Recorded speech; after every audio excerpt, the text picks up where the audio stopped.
রাষ্ট্রপতি হয়ে তিনি গণহত্যাকে নীরব সমর্থন দিয়েছেন এবং রাষ্ট্রের নাগরিকদের নিরাপত্তা দিতে চরমভাবে ব্যর্থতার পরিচয় দিয়েছেন। যদি ফ্যাসিবাদী শক্তি কোনোভাবে বাংলাদেশে আবার ফিরে আসে তাহলে এই বাংলাদেশকে তারা ভারতের অঙ্গরাজ্যে পরিণত করতে পারে। বর্তমান ইন্টারিম সরকার তারা কি সাফল্যের সহিত কাজ করতে পারছে? তারা আমাদের চেতনার বাস্তবায়ন করে দেখাতে পারতেছে? আমরা বলতে চাই, জুলাইয়ের যে রক্ত, জুলাইয়ের যে জীবন, এই জীবন এগুলোর চেতনা বাস্তবায়নের জন্য আমরা চাই উপদেষ্টা পরিষদ পুনর্গঠন করা উচিত। আপনারা কি মনে করেন? দর্শক, দেশ প্রবাস দূরে কিংবা কাছে বসে যারা আমাদের দেখছেন, আশা করি সবাই ভালো আছেন। দর্শক, এই মুহূর্তে পাওয়া খুবই গুরুত্বপূর্ণ এবং ইম্পর্টেন্ট একটি সংবাদ আপনারা দেখতে চলেছেন, তাই সবাইকে রিকোয়েস্ট করছি এবং অনুরোধ জানাচ্ছি সবাই একটু ভিন্নভাবে আজকের সংবাদটি দিকে খেয়াল দিন। হ্যাঁ, আজকের সংবাদটি এমন একটি সংবাদ যেটা শুনলে আপনার রীতিমতো হার্টবিট বেড়ে যাবে। দর্শক, শিরোনামে দেখি আপনারা বুঝে ফেলেছেন, তাই আপনাদের সামনে আর বিস্তারিতভাবে বলার আমার কোনো প্রয়োজন নেই। চলুন আমরা সরাসরি দেখে আসি আজকের ভিডিওর আলোচনাগুলো।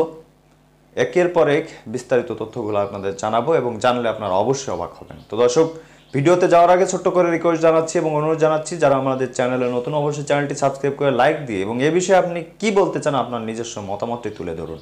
তো দর্শক, ভালো থাকুন, সুস্থ থাকুন। চলুন আমরা স্ক্রিনে সরাসরি চলে যাই। রাষ্ট্রপতি হয়ে তিনি গণহত্যাকে নীরব সমর্থন দিয়েছেন এবং রাষ্ট্রের নাগরিকদের নিরাপত্তা দিতে চরমভাবে ব্যর্থতার পরিচয় দিয়েছেন।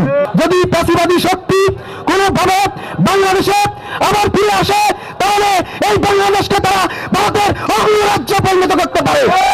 বর্তমান ইন্টারিম সরকার তারা কি সাফল্যের সহিত কাজ করতে পারছে? তারা আমাদের চেতনার বাস্তবায়ন করে দেখাতে পারতেছে? আমরা বলতে চাই, জুলাইয়ের যে রক্ত, জুলাইয়ের যে জীবন, এই জীবন এগুলোর চেতনা বাস্তবায়নের জন্য আমরা চাই উপদেষ্টা পরিষদ পুনর্গঠন করা উচিত। আপনারা কি মনে করেন? এবং আপনারা কি চান যে রাষ্ট্রপতি আসলে রাষ্ট্রপতির চেয়ারে চুপ্পুকে বসিয়ে আগামী জাতীয় ইলেকশন আপনারা কি চান? আপনারা কি চান এই চুপ্পু নির্বাচন হোক? আমরা কি মেনে নেব? শেখ হাসিনার দ্বারা বসানো একটা অবৈধ যে সর্বোচ্চ চেয়ারে বসে আছে তাকে বসিয়ে বাংলার বুকে কোন নির্বাচন হতে দেওয়া হবে না।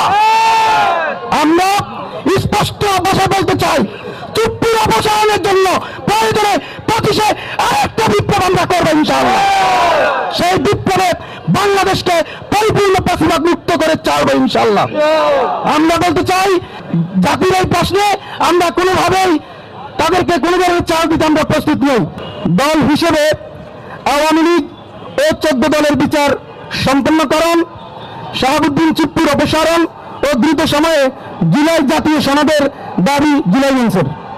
গত 11 মে 2025 অন্তর্বর্তীকালীন সরকার আন্তর্জাতিক অপরাধ ট্রাইব্যুনালে রাজনৈতিক দলের বিচার সংক্রান্ত আইন সংযুক্ত করেছে এবং সন্ত্রাস বিরোধী আইনে বিচারপূর্বক আওয়ামী লীগের কার্যক্রম নিষিদ্ধ করেছে।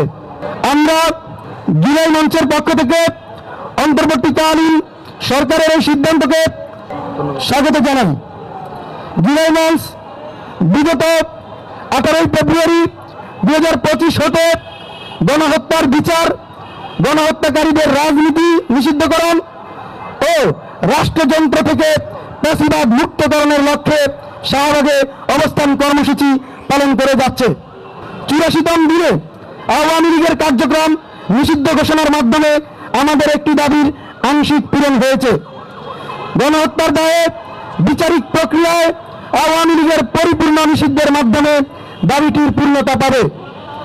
আমরা অনতিবিলম্বে গণহত্যাকারীদের দল আওয়ামী লীগ ও তার জোট সঙ্গীদের বিচার কাজ শেষ করার দাবি জানাচ্ছি। এছাড়া আমরা জানি যে ফ্যাসিবাদ বিরোধী শক্তিগুলোর অনৈক্যের ফলে আমরা রাষ্ট্রপতি পদ থেকে ফ্যাসিবাদের দোসর ও আওয়ামী লীগ নেতা শাহাবুদ্দিন চুপ্পুকে অপসারণ করতে পারি নাই। তিনি রাষ্ট্রপতির দায়িত্বে থাকা অবস্থায় বাংলাদেশের স্মরণকালে বর্বর গণহত্যা চলেছে। রাষ্ট্রপতি হয়ে তিনি গণহত্যাকে নীরব সমর্থন দিয়েছেন এবং রাষ্ট্রের নাগরিকদের নিরাপত্তা দিতে চরমভাবে ব্যর্থতার পরিচয় দিয়েছেন। রাষ্ট্রের স্বাধীনতা ও সার্বভৌমত্বের সুরক্ষাকে পাশ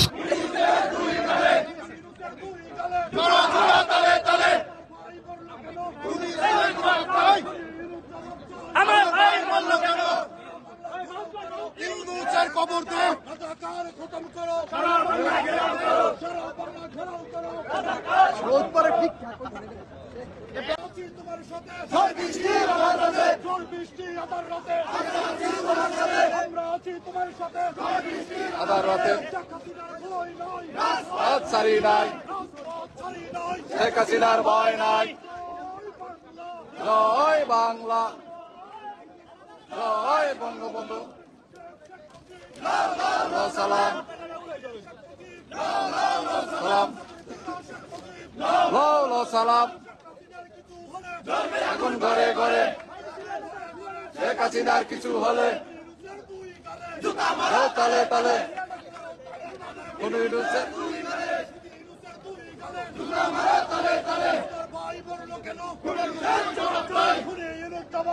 আমার ভাই বলল কেন সারা বাংলা ঘেরাও করো রাজাকার খতম করো সারা বাংলা ঘেরাও করো সারা বাংলা ঘেরাও করো রাজাকার খতম করো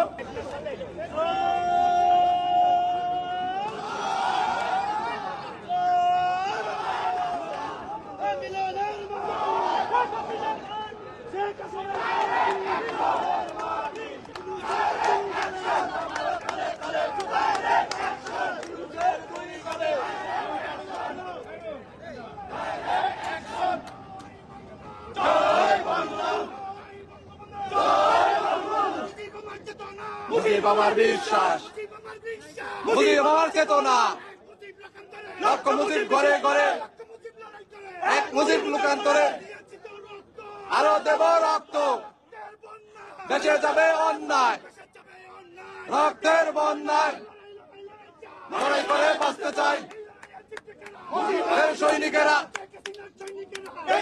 জিততে কারা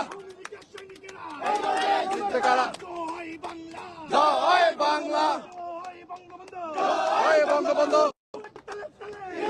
দুই গালে মারো তালে তালে জুতা মারো তালে তালে জুতা মারো তালে তালে জুতা মারো তালে তালে জুতা মারো তালে তালে জুতা মারো তালে তালে জুতা মারো তালে তালে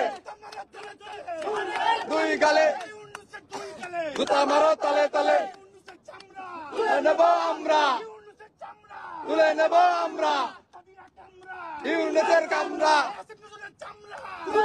কামরা আসিফ নজরুলের কামরা কুত্তা দিয়ে তো দর্শক দেখলেন খুব গুরুত্বপূর্ণ প্রতিবেদন। এতক্ষণ আমাদের সাথে থাকার জন্য সবাইকে ধন্যবাদ জানাচ্ছি। পাশাপাশি ধন্যবাদ জানাই আজকের আমাদের ভিডিওর ওনারদের এবং আলোচকবৃন্দদের, যা আপনারা দেখেছেন খুবই গুরুত্বপূর্ণ তথ্য। দর্শক এখন এই বিষয়ে আপনাদের মতামত কি? আপনি কি বলতে চান? এই যতটা ভিডিও দেখলেন, আপনার তো একটা মতামত থাকা উচিত। আপনি বাংলাদেশের একজন সুষ্ঠু সবল এবং সভ্য একজন নাগরিক হিসেবে আপনার একটা সৎ পরামর্শ দেওয়ার অবশ্যই অধিকার আছে এবং সেই অধিকারটা বাস্তবায়ন করুন। তো দর্শক এখন আপনার মতামতটা করুন। তো কথা আর বাড়াবো না, অনেক সময় ছিলেন। তো ভালো থাকুন, সুস্থ থাকুন, দেখা হবে যে কোনো অন্য কোনো ভিডিওতে। তো তার আগে লাইক করবেন যারা তখন লাইক দেননি, আর হ্যাঁ অবশ্যই চ্যানেলটি সাবস্ক্রাইব করে যাবেন, আর হ্যাঁ বেশি বেশি করে ভিডিওটি শেয়ার করে দিবেন। তো ভালো থাকুন, সুস্থ থাকুন, আসসালামু আলাইকুম।